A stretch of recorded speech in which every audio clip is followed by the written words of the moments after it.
Slide the lever to the left to close the bean hopper. Push the left wooden lever forward to start manual grinding, and return it to center once the beans are fully ground.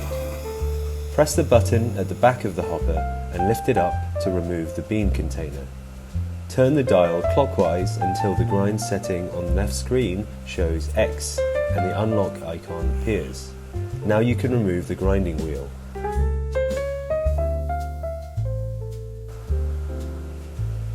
Find the large cleaning brush from Seine X Accessories. Take the round brush in the center and clean the grinding wheel to remove leftover grounds. Next, use the white strip brush from the cleaning kit to clear the gear area.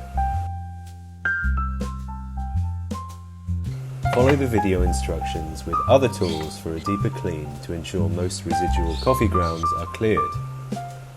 For any remaining grounds, you can use a paper towel or a handheld vacuum. Press the red button and push the left lever to expel any remaining grounds from inside. Reinstall the grinding wheel, pressing down firmly on both sides to secure it.